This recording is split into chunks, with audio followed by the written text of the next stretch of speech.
Meppadi health സെന്ററിലേക്ക്, Meppadi community health സെന്ററിലേക്ക് ഒന്ന് പോവുകയാണ്. അവിടെ പാലക്കാട് നിന്ന് വന്ന കണ്ണനുണ്ട്. കണ്ണൻ്റെ സുഹൃത്തുക്കളെ കാണാനില്ല. ആ ശരീരങ്ങൾക്കിടയിൽ കെട്ടിവെച്ചിരിക്കുന്ന മൃതദേഹങ്ങൾക്കിടയിൽ കണ്ണൻ സ്വന്തം സുഹൃത്തുക്കളുണ്ടോ എന്ന് തേടുകയാണ് കണ്ണൻ.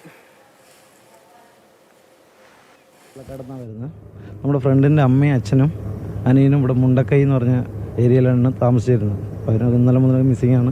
അപ്പോൾ അവരെ അന്വേഷിച്ച് വന്നതാണ്. വിവരങ്ങളൊന്നും കിട്ടിയിട്ടില്ല. ഞങ്ങൾ വന്നപ്പോൾ ആദ്യം ഇവിടേക്ക് വന്ന് ഇവിടെ വന്നപ്പോൾ ഒരു 10ഓളം ബോഡി ഇവിടെ വന്നിട്ടുള്ളൂ എന്ന് പറയേണ്ടവർ. അപ്പോൾ അതിന് നോക്കണേ കുറച്ച് കഴിയണമെന്ന് പറയുന്നുണ്ട്. അപ്പോൾ ഞങ്ങൾ ഹോസ്പിറ്റലിൽ മിംസിലും കൂടി പോയിട്ട് ഒന്ന് നോക്കിയിട്ട് ഇങ്ങോട്ട് വരാമെന്ന് പറഞ്ഞിട്ടാണ്.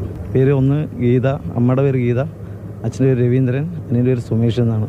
ഇവിടെ ഉണ്ട് ബോഡി. ഇവിടെ അധികം ചൂരൽമലയെന്ന വന്നാണെന്നാണ് പറഞ്ഞത്. മുണ്ടക്കൈയിൽ നിന്ന് ഒരു 10ഓളം ബോഡി വന്നിട്ടുള്ളത്. അത് തിരിച്ചറിയാൻ പറ്റാത്ത രീതിയാണ്. ആളുണ്ട് എന്ന് പറഞ്ഞു, ഇൻചാർജ് ഉണ്ട് പറഞ്ഞു. ആൾ വന്നല്ലോ പറഞ്ഞ് നമുക്ക് കാണിച്ചു തരാമെന്ന് പറഞ്ഞിട്ടുണ്ട്. ഐഡൻറ്റിഫൈ ചെയ്യാൻ പറ്റുകയാണെങ്കിൽ ഐഡൻറ്റിഫൈ ചെയ്യാമെന്ന് പറഞ്ഞിട്ടുണ്ട്.